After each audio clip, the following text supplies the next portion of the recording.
Hey guys, today I'm sharing how we repurposed these old sewing tables with a paint that I haven't tried before. We picked them up from a thrift store at different times, and they were such a close match in height that I thought they would be great as mismatched pair of nightstands. First things first, I flipped each desk over and removed the tops and pieces that used to hold the sewing machines. Tops are usually just screwed in from the base with pocket holes, so I just had to find the screws and unscrew them. Typically, I would keep the top part of the top and just unscrew it from the part with a hole. But since the bigger sewing desk top opened both ways and had a split down the middle of it, I opted to just completely remove and get rid of the tops. That way I could put solid matching tops on both of them.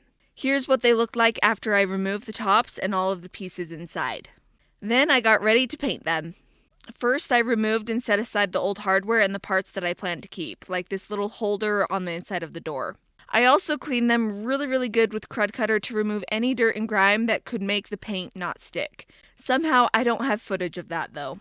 Then I filled in all the little holes left over from taking things apart, including the dings and the scratches that were all over each piece. I just used regular wood filler for that.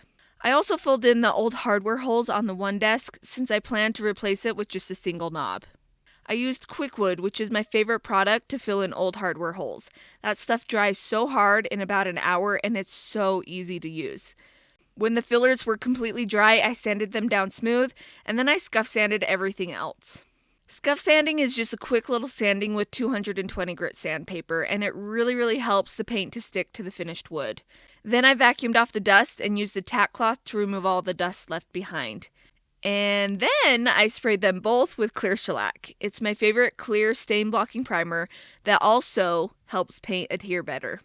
It might sound like I go overboard with the prep work, and maybe I do, but I want the paint job to last as long as possible. Cleaning, scuff sanding, and priming is how I can ensure that.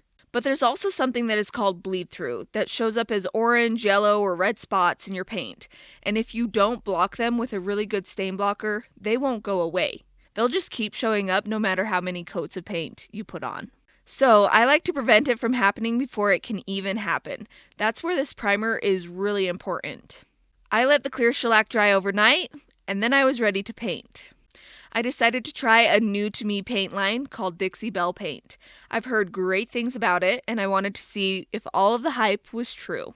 I thought about spraying it on, but decided to test out brushing it on these ones. So I poured a little bit of it into a separate container and mixed in some water to thin it out a bit. Dixie Belle paint, like most chalk paints, definitely is thick right out of the can. Once it was thoroughly mixed, I moved on to painting. Not only did I try a new paint, but I tried a new little technique. First, I used a misting bottle with some water to lightly mist the surface of the desk. I also sprayed my brush before dipping it into the paint. It was my first time using this technique to get a brush-free finish, so I might have went a little bit overboard on the water at first. So I wiped some of the water off and I tried again. With less water on the surface, the paint went on so good. It was easy to brush it on, and I could tell that the brush marks wouldn't be an issue when it dried. I honestly can't believe that I have waited so long to try this technique to prevent brush marks when using a paintbrush.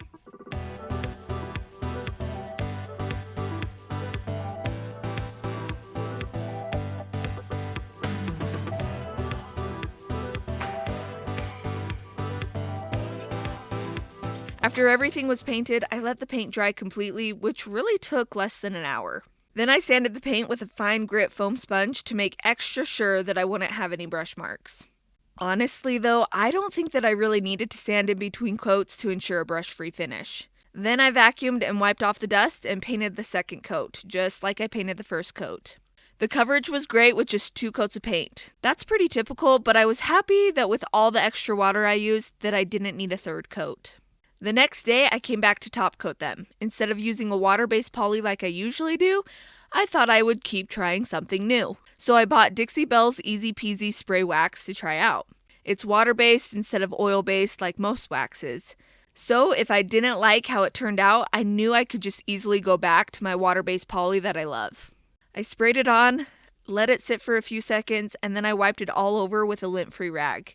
I love that it doesn't stink and that it's water-based. It also dries pretty fast in only 30 minutes, and they say that it is cured in 6 hours. It was pretty easy to spray on, but honestly, other soft waxes that I have used are just as easy to apply, and I kind of feel like they soak in more than this spray wax did. My biggest fear though was if it was going to be as durable as I want it to be. While it dried though, I moved on to making new tops for the tables. Lumber is so hard to come by right now, and I could not find my usual edge-glued boards that I love to use when I put new tops on things. So I went with a couple of 1 by 12 inch pine boards instead.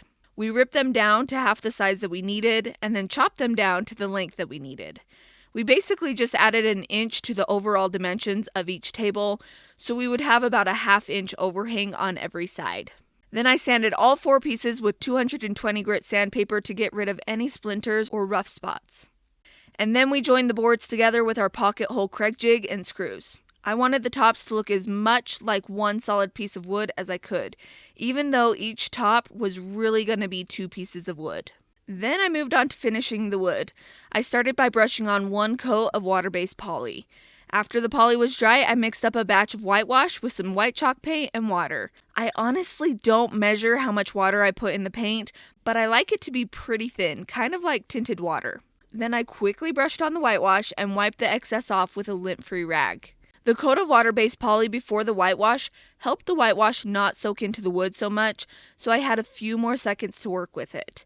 And so the wood wouldn't end up super white from the paint soaking into it so fast. The point of the whitewash was basically to lighten up the pine, so that it would look kind of like raw wood when I sealed it for the final time. I really just wanted a really light coat of white. When the whitewash was dry, I lightly sanded it with 220 grit sandpaper to smooth the wood down a bit, and then I sealed it with 3 coats of water-based poly to protect the wood. And then I went back to the bases of the tables.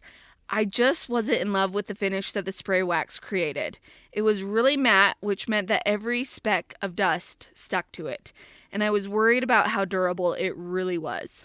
So, since it's a water-based product, I went ahead and sprayed a couple of coats of water-based poly all over it.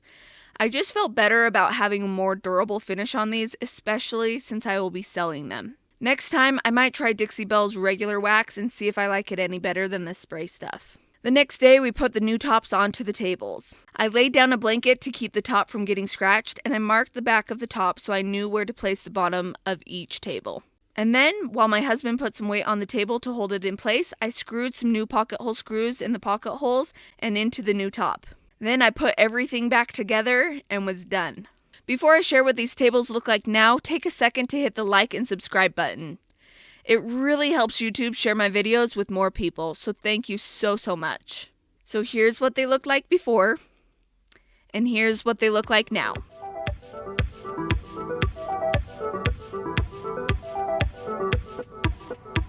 Fresh, new, mismatched nightstands. They both started with a modern vibe, but were completely different at the same time.